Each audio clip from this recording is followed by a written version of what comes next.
Welcome to Sold the Investors, episode number 69. It is March 7th, 2024. How are you, Tim? Yeah, brilliant. Yourself? Oh, fantastic. So good. I'm going to lead off with a bit of salt myself today. So Sam Kerr, the beloved Australian women's soccer player, has been charged with intentionally causing racially aggravated harassment to a male police officer in the UK. This came about after she threw up in the back of a taxi, and subsequently there was a dispute over the taxi fare, which a couple of police officers were dispatched to sort out. Now, she's alleged to have called the male officer a stupid white bastard. Now, if you haven't been paying attention to what's been going on in the UK in recent years, they've gone full nanny state. They arrest thousands of people every year for tweets, so this isn't that surprising. Apparently, if convicted, she can be sentenced for up to 2 years in jail. Now, you can imagine if the shoe were on the other foot and a drunken taxi driver had called her a black bastard, we'd never hear the end of it. There'd be statues erected in her honour of her bravery in confronting racism. Now, Sam Kerr has spoken out against racism in the past. She said it was important as a team to pose with the Aboriginal flag before a game in 2021. But I think it's ridiculous that this could land you in jail, and I don't think it should even be a crime. But if you want to live by the rules of identity politics, then you can't expect to be exempt from it. What do you think, Tim? Yeah, you live by the sword, you die by it, I'm afraid. But, I'm sure she's not here saying we should cancel these laws at all. I'm pretty sure she'll be in favour of them. That's the hard thing for it. I can't. But then the team backs her up. Like you can imagine, like you said, if the shoe was on the other foot, would the taxi association be backing up this guy? Yeah. Like, of course not. No. Yeah.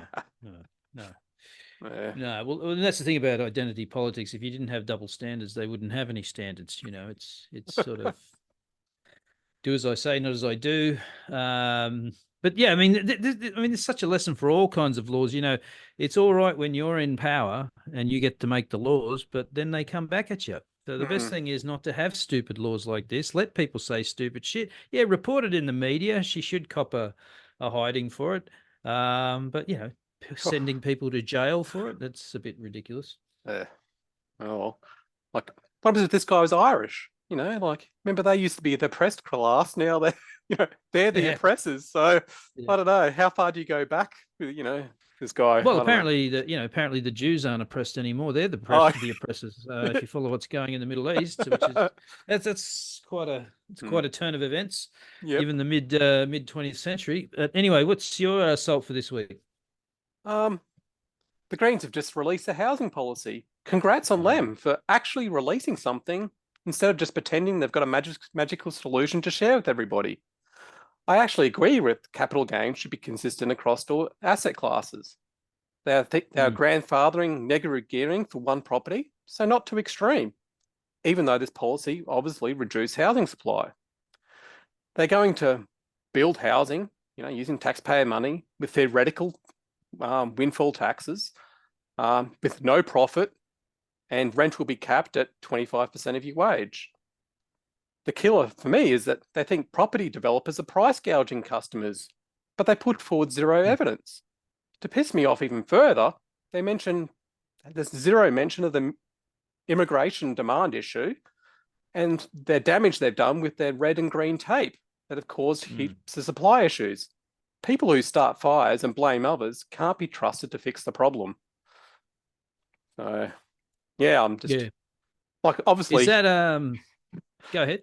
Yeah, it's not too bad from them, actually, it's like I thought they were going to go full, commie retard on this stuff, but they've actually pulled it back to one house. You're allowed to negative gear and grandfathering stuff in. It's just like these guys not actually scaring. It's almost sensible. I know. It's not. I could almost, if they got into power, I wouldn't be like, and they actually stuck to it. It's not going to be the end of the world, So yeah. But they're just bringing out the normal tropes of price gouging and all this other crap that it's got no basis for. And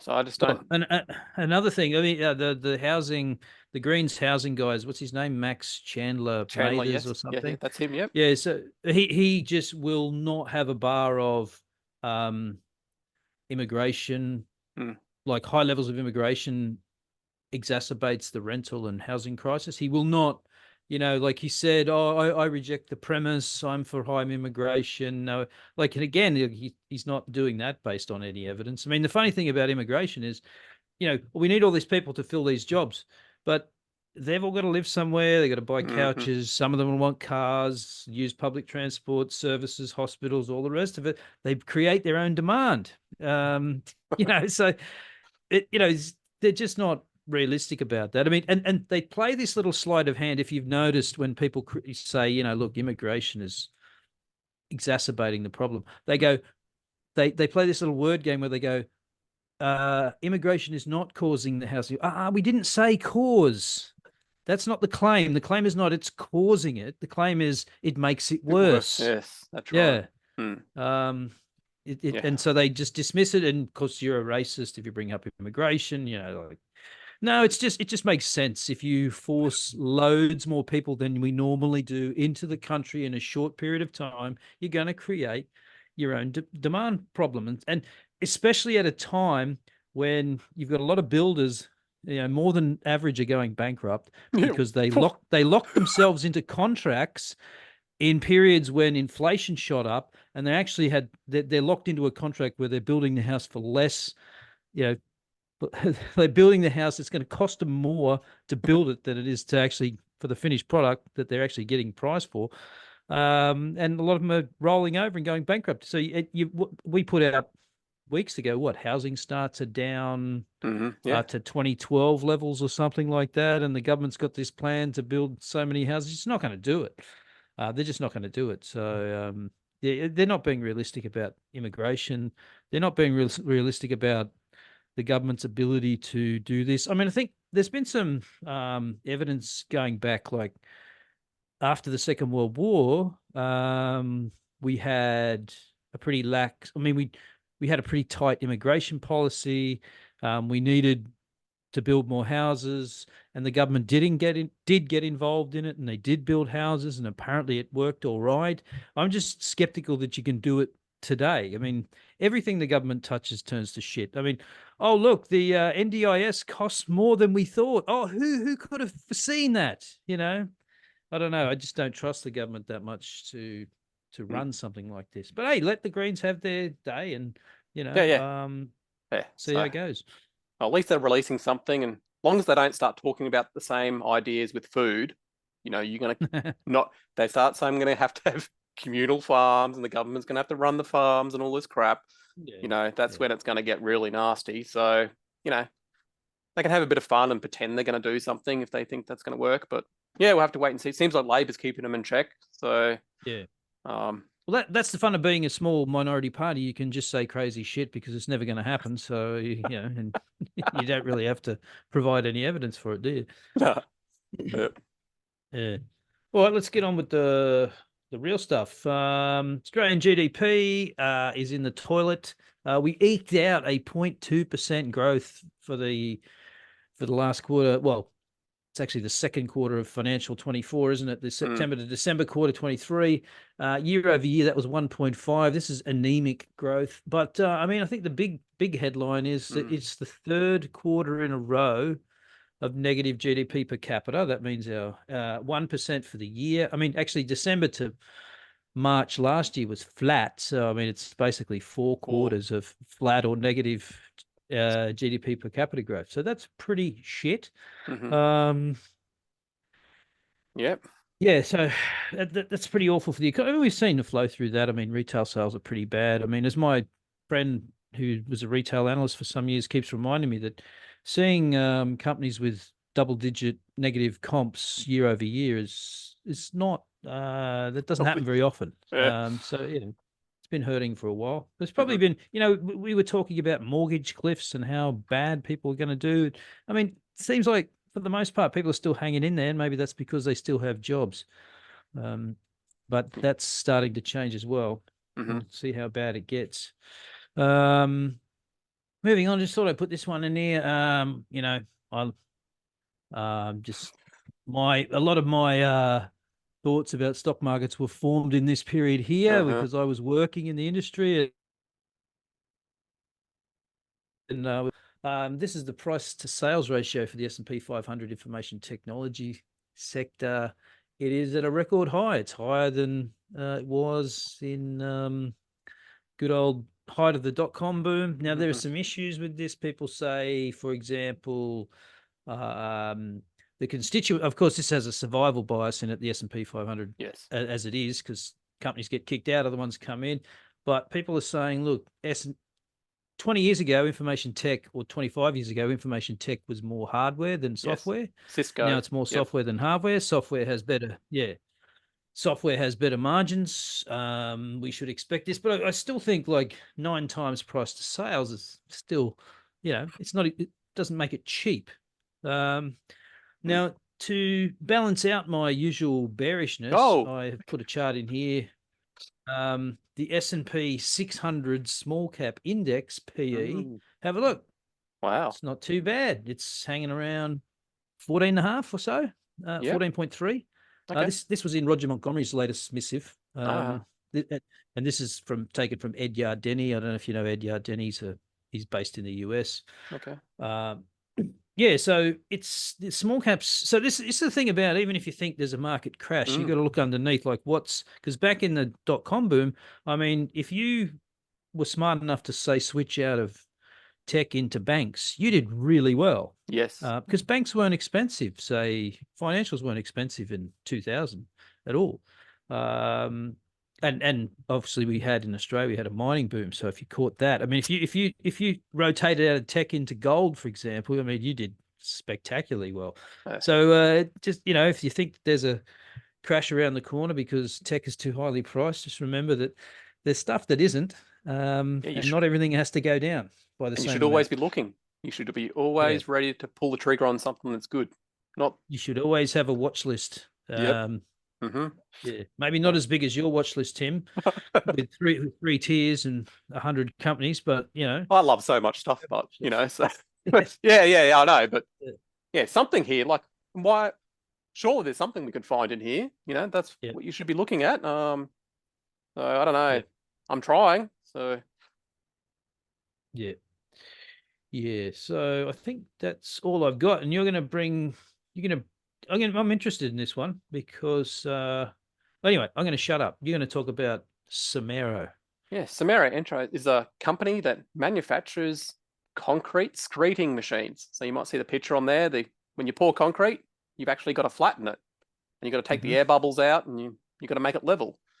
That might sound like a boring commodity, but they're world leaders, and they create truckloads of cash for their customers.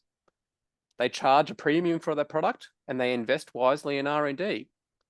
Concrete pouring is an expensive process, as there's a large labor component. So operators who decrease labor costs and increase the quality of the work clearly are winning.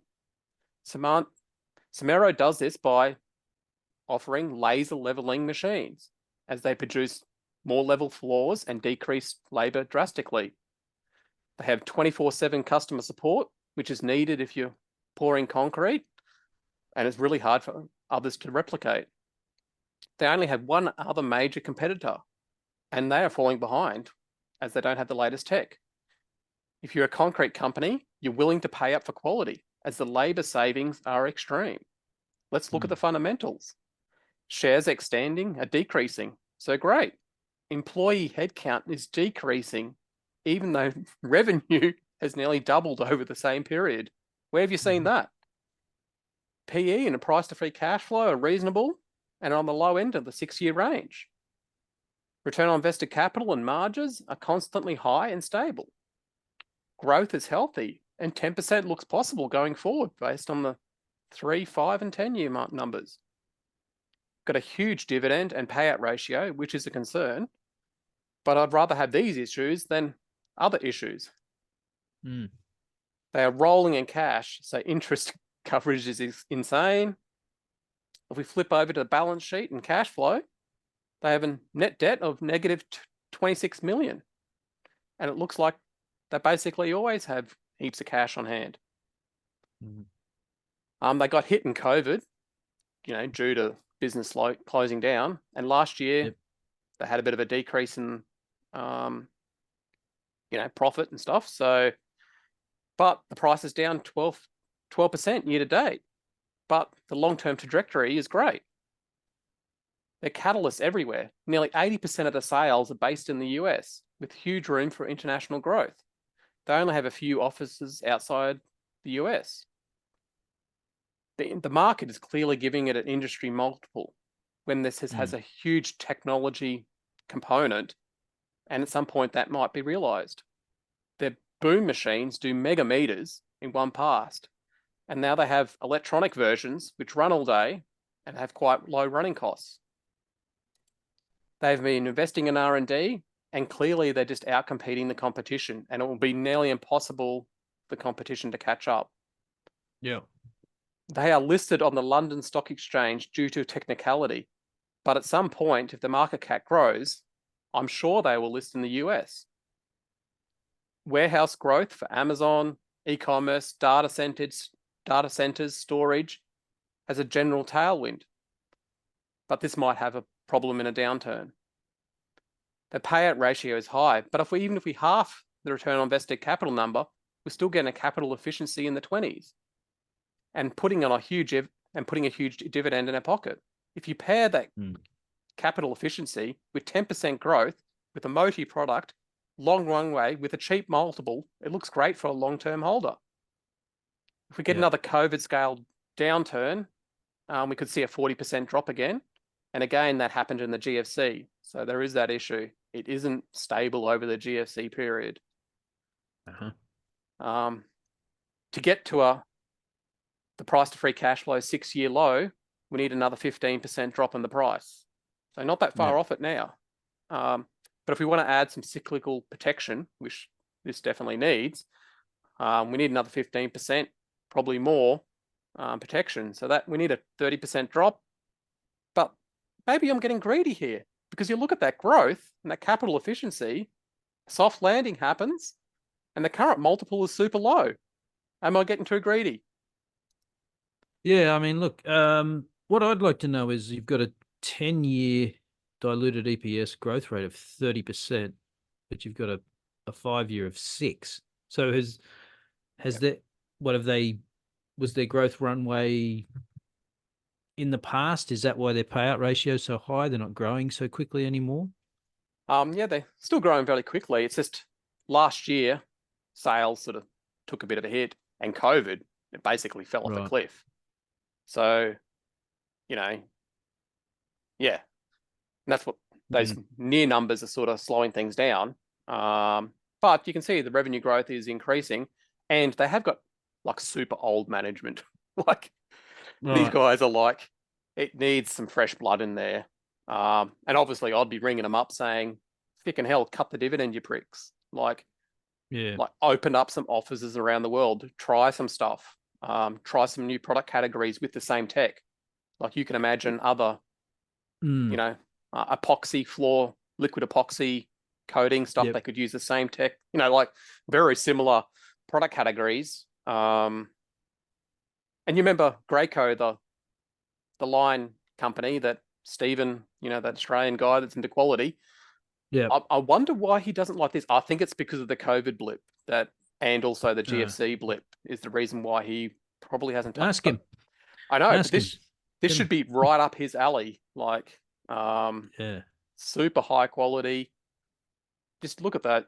Those margins are insane. Well, that's what you rarely see a stock with a PE of 9 or 8 with returns on invested capital equity like that, and pretty good gross margins, operating margins. I mean, they're not spectacular, but they're above average, definitely. Yeah. And I mean, and they are growing quicker than your nominal 6%, which is sort of average, right? Yes. Yep. So it's it's hard. As usual, you need to do more research on these things, but it does look reasonably attractive. Like you say, I mean, if you do get a little bit harder than softer downturn and people start, all that has to happen is people delay projects, right? That's all that has to happen. Oh, we won't pour the floor for that new data center this year. We'll wait till next year and all that. So, I mean, just to be clear, they sell the equipment. They don't go out and do this stuff. They don't go out and do what these guys are doing right here.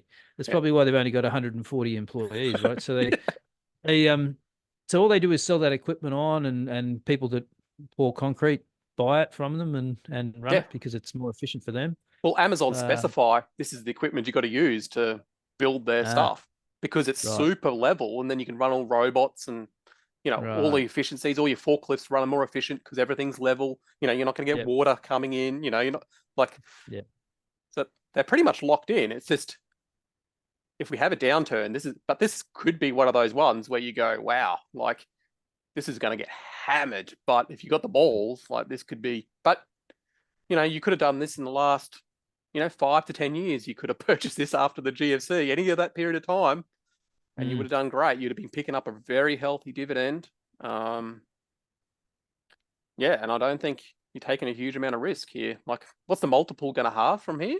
Like, what's it going to go to Yeah, 3?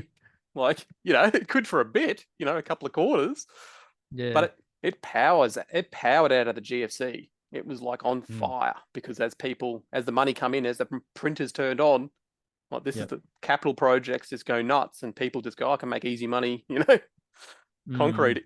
So, Yeah. but yeah, it's one of these anomalies at the moment. So, All right. There you go, folks. Have a look at Somero. Interesting. And we will see you next time.